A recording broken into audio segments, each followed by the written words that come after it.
생활할 수 있게 되기를 다시 한번 예수님의 이름으로 축복합니다. 지난주에 우리가 빈 배를 채워야 합니다. 그런 말씀으로 은혜 나누었습니다. 빈 배를 채워야 됩니다. 오늘은 비슷한 말씀이에요.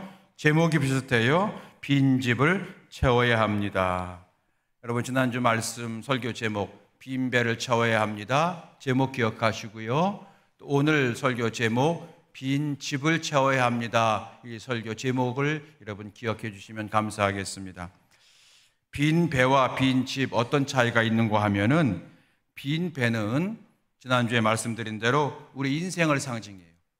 우리의 인생이 빈 배와 같다는 거예요. 밤새 수고했지만 고기를 한 마리도 잡지 못했던 베드로의 배와 같이 우리 인생이 빈 배와 같다는 거예요. 수고해도 얻지 못하고 설령 수고해서 얻은 것이 있다 할지라도 그것이 내게 진정한 행복을 가져주지 못하더라는 거예요.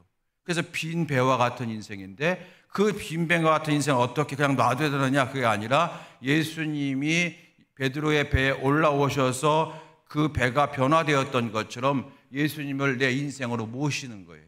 예수님을 내 인생으로 모시고 예수님과 함께, 예수께서 깊은 데 가서 금을 던져라 그러면 금을 던지고, 얕은 데 가서 금을 던져라 그러면 던지고, 이렇게 예수님과 함께 살아가는 인생이 될 때에 우리 인생이라고 하는 이 배는 고기를 가득 잡아 다른 배에 나눠줄 정도로 은혜 충만한 인생이 될 줄로 믿습니다. 우리 지난주에 그 말씀 나눈 거예요. 빈 배를 채워야 합니다.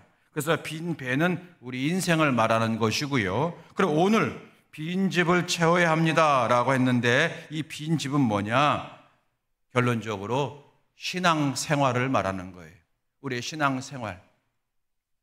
여러분, 일본의 소설가 미우라 야야코라고 하는 사람이 쓴 오래된 소설입니다. 빙점이라고 하는 소설이 있어요.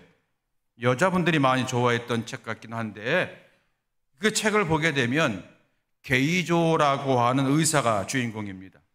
이 게이조에게는 딸이 하나 있었는데 그만 어릴 때 유괴를 당하고 그리고 살해를 당해요.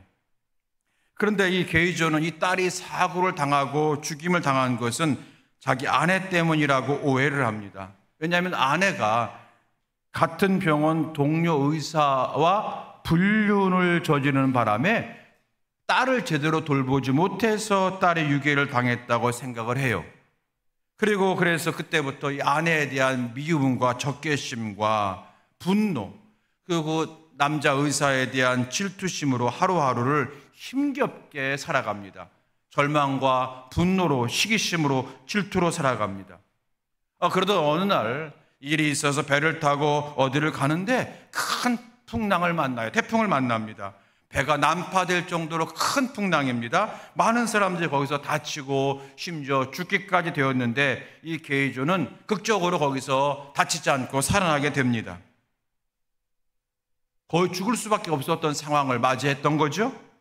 게이조 이 사건을 경험하고 나서 결심을 합니다. 그래, 우리의 인생이 내일 일을 어떻게 알 수 없는 것이 내 인생이구나.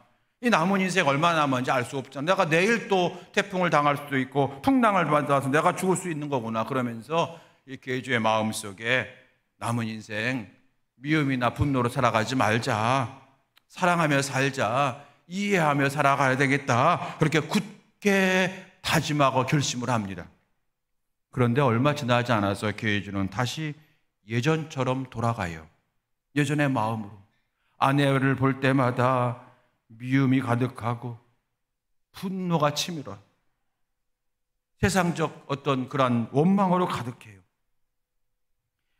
죽음의 고비를 넘기면서 결심한 그 결심은 온데간데 없이 다 사라져버리고, 게이조는 다시 예전으로 돌아가는 자기 연약함을, 나약함을 보면서 괴로워하는 바로 그런 소설이 바로 빙점이라고 하는 소설이에요. 이 소설은 많은 사람들에게 공감을 얻어가지고요, 세계적인 베스트셀러가 되었어요. 이유가 뭘까? 그것은 이 소설의 주인공 이 게이조라고 하는 이 사람의 문제가 단지 게이조만의 문제가 아니라는 거예요. 오늘 나의 문제이고 너의 문제라는 거예요. 게이조의 고뇌를 통해서 우리 자신은 어떠하냐라고 보게 하는 이 작가의 그 시야가 탁월하고, 그래서 많은 사람들이 이 책을 좋아하게 된 것 같아요. 여러분, 좋은 결심을 하지만 예전처럼 돌아가는 모습이 우리 모두에게 있다는 거예요. 이런 자기 연약함과 모순을 가진 모습 사람들을 우리는 사실은 성경을 통해서도 쉽게 찾아볼 수가 있거든요. 그 중에 한 사람이 선지자 요나입니다. 요나는 니느웨로 가서 하나님의 말씀을 전하라고 하는 명령을 받았지만 어기고 다시스로 도망을 해요. 다시스로 가다가 배가 큰 풍랑을 만납니다. 거기서 바다에 사람을 던지게 되는데 그때 요나가 뽑히게 돼요. 요나가 이제 바다에 던져지게 됩니다. 바다에 풍덩 빠지는 순간 물고기 뱃속에 들어가게 됩니다. 거기서 3일 동안 지내게 되죠. 여러분 잘 아시죠? 그 요나는 물고기 뱃속에서 지옥과 같은 시간 속에서 그 3일을 통곡하고 통회하고 회개합니다. 하나님 살려주세요. 하나님 다시 나를 살려주시면 내가 하나님 뜻대로 살겠습니다. 다시스가 아니라 그 이상도 내가 가겠습니다. 살려주세요. 살려주세요. 다짐하고 또 다짐합니다. 하나님이 요나에게 자비를 베풀어 주셔요. 그래서 그의 목숨을 살려주십니다. 요나가 이제 소위 말해서 제2의 인생을 살게 된 거잖아요. 요나는 결심한 대로 니느웨로 가서 담대하게 복음을 전합니다. 너무 훌륭한 일을 한 거예요. 그게 요나서 3장입니다. 요나서가 전체로 4장까지 했는데 1장은 요나의 모습, 도망가는 모습, 2장은 물고기 뱃속의 모습, 3장은 새 결심을 하고 니느웨에 가서 복음을 전하는 완전히 새 사람 된 모습을 보여줘요. 3장은. 그런데요, 4장에 넘어가면 요나가요 어떻게 바뀌냐면 별것도 아닌 문제에 화를 참지 못해요.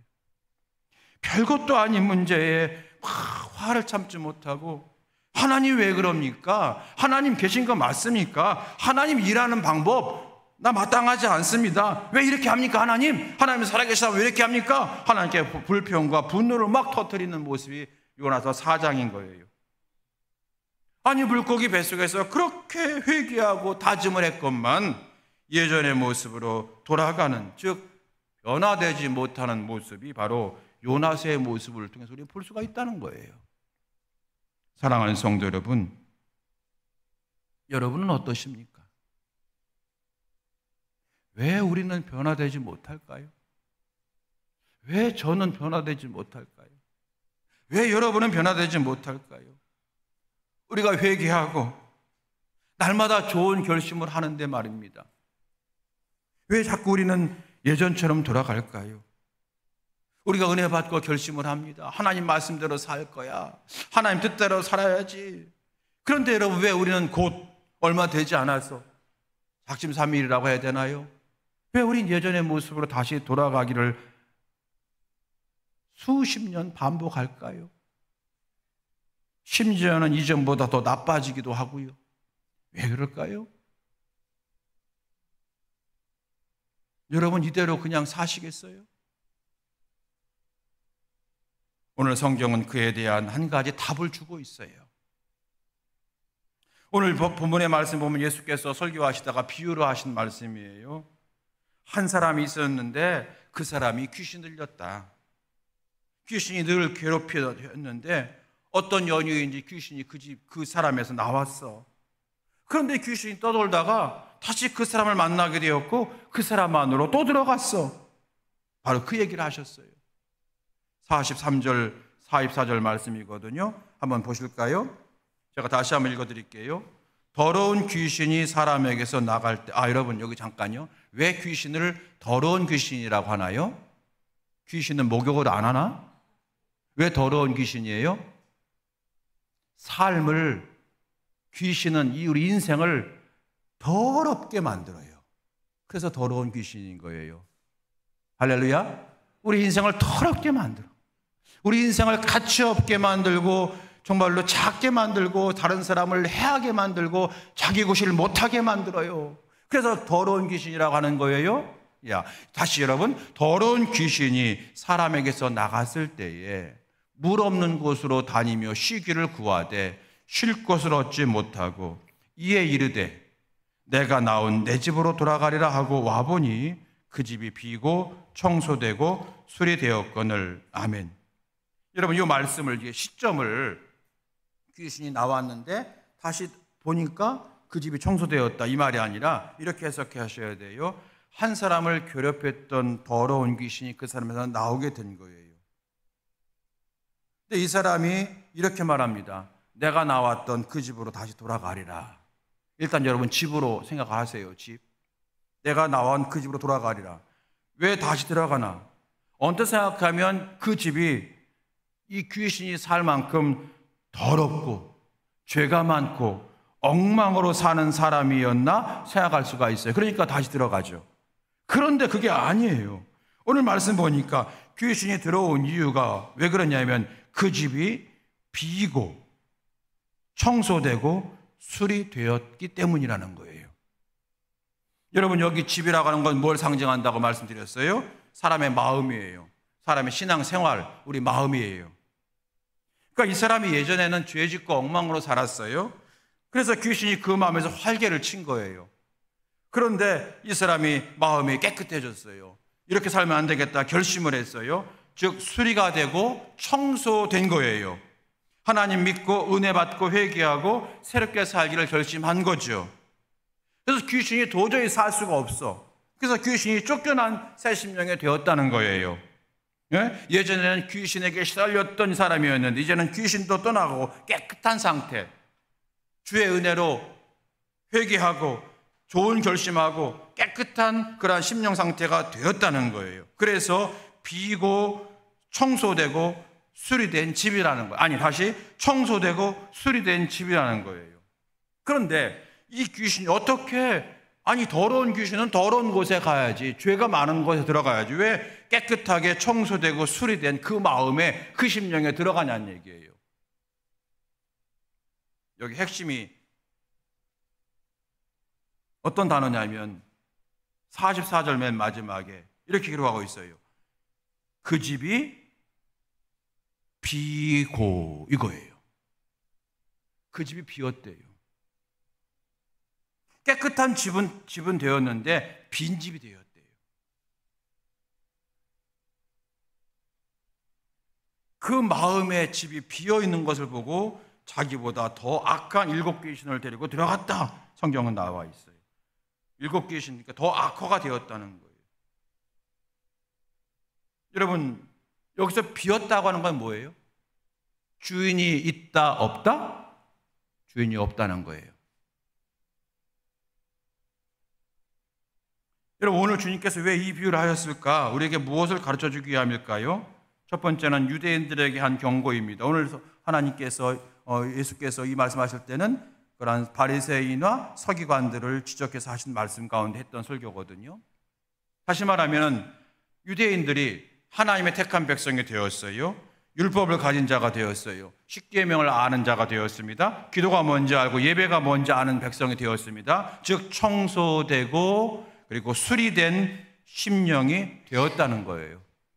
그런데 언제부터인가, 그런데 불구하고 언제부터인가 하나님의 뜻을 깨닫지 못하고 그리고 교만해지고 하나님이 계셔야 하는 자리에 자기들의 어떤 자리가 주인된 모습을 보고 가지고 하나님 주신 율법의 그런 정신을 깨닫지 못하고 그저 문구 하나하나에 있고, 그런 언제부턴가 자기 자신이 주인된 모습을 보시고 주께서 지적하신 거예요. 유대인들아, 너희들의 모습이 이 모습이야 라고 지적하신 거예요.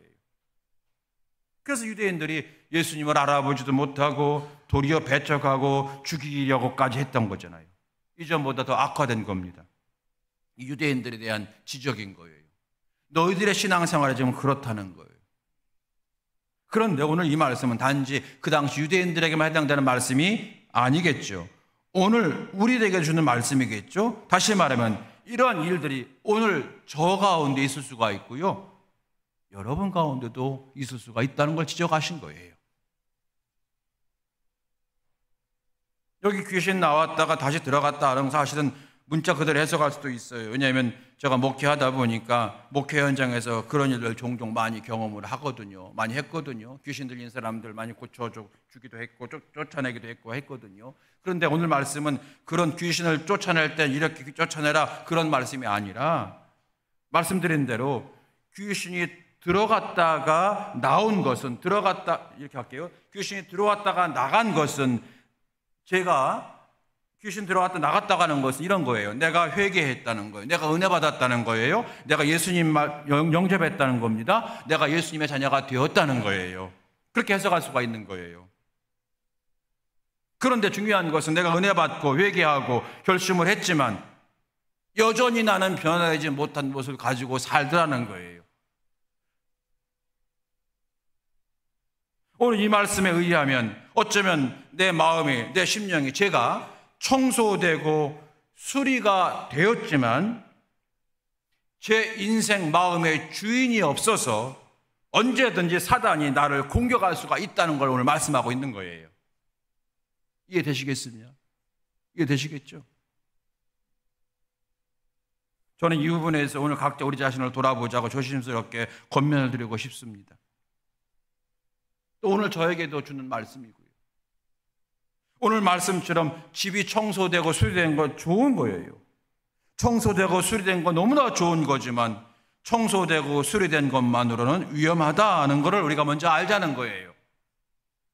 그 집이 빈집이 되면, 아무리 청소되고 깨끗한 집이 되었어도 빈집이 되면 사단이 다시 들어올 수 있다는 걸 우리 경고하는 거예요. 오늘 설교 제목이 빈집을 채워야 합니다. 따라서 해주실까요? 빈집은 위험합니다. 한 번 더 할까요? 빈집은 위험합니다. 우리가 사는, 여러분, 진짜 우리 집도 그렇잖아요. 우리 집, 여러분, 우리가 오랜만에 청소하고 수리를 깨끗하게 해요. 돈 들여서 수리도 하고 깨끗하게 청소합니다. 그런데 일이 있어서 잠깐 여러분이 뭐 서울에 가신다든지 외국에 한 1년 동안 갔다 왔어요. 갔다 1년 만에 와보니까 그 집이 어떻게 되었어요?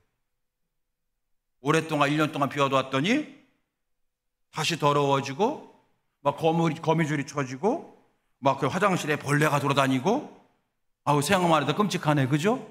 그럴 수 있잖아요. 집을 오랫동안 비워두면 그렇다는 거예요. 그래서 여러분, 그런 빈집, 그래서 거미줄이 쳐지고 막 벌레가 자리 잡고 더러워진 그런 집을 사람들이 보면서 뭐라고 말합니까? 뭐가 나올 집 같다고? 귀신 나올 것 같다고 얘기하죠. 집을 오랫동안 비워두면 그렇게 된 것처럼 또 그 집을 마음대로 도둑이 왔다 갔다 하고 동네 애들이 밤에 와서 뭐 이상한 짓 하고 그렇게 왔다 갔다 아무나 드나드는 집이 되는 것처럼 우리의 마음도, 우리의 심령도 마찬가지라고 주께서 지금 말씀하시는 거예요. 그럼 어떻게 하면 되느냐? 당연히 그 빈집을 그대로 두지 말고 채워야 되는 거예요. 주인이 있게 만들어야 돼요. 주인. 어떤 종교에서는 말합니다. 마음을 비우면 된다고. 마음을 비우면 되는 게 아니에요. 마음을 비운 다음에 내 본래의 마음에 다시 들어가지 못하도록 해야 되는데 다른 주인이 오셔야 된다는 거예요. 다른 주인이.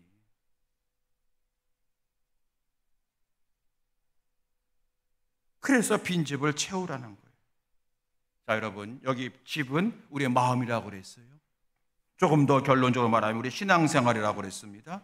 그러므로 빈집을 채우라고 하는 것은 무엇을 채우라는 거예요? 내 마음을 채워라. 내 마음을 빈 마음 되게 하지 말라는 거예요. 내 마음에 주인이 있게 하라. 그 주인은 당연히 예수 그리스도시죠. 그 예수님이 내 마음의 주인 되게 하라는 거예요. 그리고 이런 해석도 가능해요. 내 마음, 내가 이제 예수님의 은혜로 구원받았고 보혈의 은혜로 깨끗하게 되었다고 하는 것은 내 마음의 집이 수리되고 청소되었다고 하는 거예요. 그런데 곧바로 주인이 또다시 내가 주인이 되면 이 집, 이 마음은요 더러워지는 건 시간 문제예요. 내가 주인 되면. 오늘 그걸 말씀하고 있는 거예요. 내 마음이 빈 마음 되면, 또는 내 마음의 주인이 내가 또다시 주인 되면 아까 말씀드린 그 소설 빙점의 주인공 게이조와 같이 그렇게 예전처럼 돌아가는 건 시간 문제라는 거예요. 선지자 요나처럼 내가 자기 중심에서 하나님 중심으로 살리라 결심했지만 3장에서 4장으로 넘어가는 건 시간 문제라는 거예요. 곧바로 넘어가는 거예요. 여기에는 여러분 이 목사도 해당되는 거예요. 예전처럼 돌아가는 건 시간 문제예요. 그래서 빈집은 뭐하다? 위험하다. 그러므로 빈집을 어떻게 되느냐? 채워야 된다는 거예요. 그래서 성경은 그토록 강하게 우리에게 성령 충만 받아라, 성령 충만 받아라 강조하는 겁니다. 왜 충만입니까? 내 마음에 성령으로 가득해서 내 생각과 내 마음에 들어가지 못하도록 하라고 하는 것이 성령 충만입니다. 내 마음이 성령으로 충만하게 되어야 다른 마음은 여러분 별 마음이 아니에요. 옛날 내가 품는 마음이 아니 매일매일 쓰는 내 생각과 내 마음이 내 마음을 지배해서 결국 나로 하여금 옛날처럼 돌아가지 못하도록 우리를 망가뜨리지 못하도록 할 수 있기 때문에 성령 충만 받아라, 성령 충만 받아라 말씀하고 있는 거예요. 다 같이 해봅시다. 빈집을 채워야 합니다. 시작. 여러분 빈집을 채우셔야 됩니다. 내가 내 마음을 비운다고 되는 게 아니에요. 내 마음을 비우면요 금방 뭐가 들어오냐면 조그만 일로 내 감정이 쑥 들어와요. 그러면서 내 마음의 이 질서가 확 무너져 버려요. 그러면 나도 모르게 화를 내고 우리는 그런 다음에 예수 믿는 사람이니까 또 우리 회개해요. 하나님 그거 여러분 10년 하고 30년 한 거예요. 우리가 목사가 된 지 제가 30년인데요 30년 동안 제가 그 짓 한 거예요. 하나님 이렇게 말씀하시는 것 같아요. 왜 너는 네 의지대로 하려고 그러냐? 비울 때도 네 의지로 비우려고 하고 채울 때도 네 의지로 채우려고 하냐? 아니 너 네 의지 신뢰하냐? 그렇게 주님이 물어보시는 것 같아요. 너의 의지 신뢰하냐? 신뢰할 만하냐 너의 의지가? 여러분의 의지 신뢰합니까? 신뢰할 만합니까 여러분의 의지? 딴 사람 보지 말고 여러분 부인들한테 대답해 보세요. 여러분 남편들이 부인 보면서 집안 사람 다 알 거예요. 아이고 겉으로는 목사지만 집에 오면 형편없고 겉으로는 권사지만 집에 오면 형편없고 우리끼리 하는 얘기니까 여러분 다 여러분의 의지로 마음을 비우고 여러분의 의지로 마음을 채울 수 있다고요? 여러분의 의지 여러분이 믿을 수 있느냐고요? 작심 3일이 아니라 여러분 작심 3시간도 안 되잖아요. 아침에 결심한 거 점심에 다 무너지는 거죠 우리가. 여러분 길 가다가 괜히 지나가는 사람이 휙 내 앞에서 이상하게 차를 확 몰고 가면 그것 때문에 여러분 새벽 내내 기도했던 거 그것 때문에 확 무너지잖아요. 우리 여러분 다시 여러분에게 물어요. 여러분의 의지 여러분 신뢰할 만해요? 아마 여러분의 의지를 여러분 신뢰할 만했으면 여러분 벌써 다 대통령 됐고 국회의원 됐고 장관 됐고 여러분 뭐 거부가 됐고 다 됐을 거예요. 주님 말씀하시는 것 같아요. 너의 마음 깨끗하게 하는 것도 예수의 보혈로 하는 거야. 너의 마음을 채우는 것도 성령으로 채우는 거야. 그래서 그게 은혜라는 거예요. 은혜. 불교는 그래서 수양이고요. 수양. 자기가 그걸 거기까지 올라가는 거예요. 불교는 올라가는 거예요. 쫙 올라가는 거예요. 근데 기독교는 내려오는 거예요. 은혜. 그래서 나는 내 마음을 비울 수 있는 자격 없는데 비워주시니 감사합니다. 깨끗게 하시니 감사합니다. 나는 내 마음을 성령으로 채울 수 없는데 성령님이 내게 오셔서 나를 채워주시니 감사합니다. 은혜의 종교라는 거예요. 다 같이요. 빈집을 채워야 합니다. 빈집은 위험합니다. 이 제목만 여러분이 기억하시면 돼요. 자, 그러면서 제가 마지막으로 설교를 준비하면서 우리 마음을 어떻게 무엇으로 채워야 될까 생각해 봤거든요. 물론 예수님으로 채워야 되고요. 물론 말씀으로 채워야 되고 기도로 채워야 되지만 오늘부터 저 여러분이 실천할 수 있는 한 가지가 뭘까 생각을 할 때에 얼마 전에 우리가 맥주 감사절을 지냈습니다. 그래서 얻은 결론이 이거예요. 감사로 채우자. 구약의 위대한 인물인 다윗 왕이 어느 날 더러운 귀신에게 넘어가요. 우리아의 아내 밧세바와 동침을 해요. 그리고 아무렇지도 않게 살아갈 때 하나님이 나단 선지자를 보내어서 그 죄를 지적하시죠. 나단 선지자는 다윗에게 당신이 사단에게 넘어졌다고 지적하고 이렇게 지적을 해요. 뭐라고 하냐면 너는 죄인이야 이렇게 말한 것이 아니라 사무엘하 12장 7절 8절 말씀, 나단이 다윗에게 이르되 이스라엘 하나님께서 이와 같이 이르시기를 내가 너를 이스라엘 왕으로 기름 붓기 위하여 너를 사울의 왕 손에서 구원하고 내 주인의 집을 내게 주고 내 주인의 아내들을 내 품에 두고 이스라엘과 유다 족속을 내게 맡겼느니라. 무슨 말이냐면, 다윗아, 내가 너를 어떻게 여기까지 인도했는데, 내가 너한테 얼마나 많은 은혜를 주었는데, 너의 아버지도 무시하는 너를 내가 축복해서 왕이 되게 했고, 사울 왕에게 쫓김을 당할 때도 내가 너에게 말씀과 찬양을 주어서 이기게 했고, 여기까지 오게 했는데 그 은혜를 내가 얼마나 많이 베풀었는데 네가 나 이렇게 배신하냐? 라고 하는 하나님의 마음을 나단 선지자 통해서 주신 거예요. 오늘 그 말씀이에요. 무슨 얘기인가 하면은, 선지자는 지금 하나님이 다윗에게 주신 은혜를 다시 한번 기억하게 하는 거예요. 자, 여러분 적용해 봅시다. 다윗은 그러므로 받은 은혜를 기억하게 되면서 뭘 회복했을까요? 감사를 회복했을 거예요. 하나님 감사합니다. 그러므로 이런 결론입니다. 저와 여러분도 감사가 회복되면 빈집이 채워지더라는 거예요. 빈점의 이 소설, 아까 말한 게이조도요, 풍랑으로 죽을 고비를 넘길 때에 그는 그때 사는 것 자체가 감사하구나 깨닫게 되었어요. 이 사는 것 자체가 감사한데 내가 왜 남은 시간을 미움으로 분노로 내가 그렇게 사나? 어리석게? 사는 것 자체가 감사한 건데, 그러면서 사랑으로 살아야지, 이해로 살아야지 결심했던 거예요. 그런데 어느 날 순간 이 감사를 잃어버린 거죠. 선지자 요나도 마찬가지 아닐까요? 바다에 빠져 죽을 수밖에 없었을 때, 물고기의 삼킴을 통해서 죽을 수밖에 없었을 때에 하나님의 은혜로 살게 되었고, 내가 이제부터 하나님의 은혜를 갚는 마음으로 살리라 결심을 했지만 그도 곧바로 그 감사를 잃어버리고 작은 일에 분노하는 사람으로 추락을 하게 된 거예요. 그래서 여러분, 결론이에요. 빈 마음에 감사로 채웁시다. 우리 명함교회 성도들은 늘 감사가 충만할 수 있게 주의 이름으로 축원합니다. 사도 바울은 그래서 바울서 지내서 너희가 기도할 때도 감사함으로 하라, 찬양할 때도 시와 찬미에 감사를 더하라, 이렇게 얘기했어요. 늘 감사로 채우라는 거예요. 사랑하는 성도 여러분, 오늘 설교 제목 빈집을 채워야 합니다, 이런 제목이었어요. 우리 예수님은 우리에게 성도란 말이야. 성도는 누구냐? 주의 보혈로 청소된 자가 성도야. 주의 보혈로 수리된 자가 성도야 라고 말씀하신 거예요. 할렐루야. 우리 모두 다 수리되고 청소된 새 영을 받게 된 줄로 믿습니다.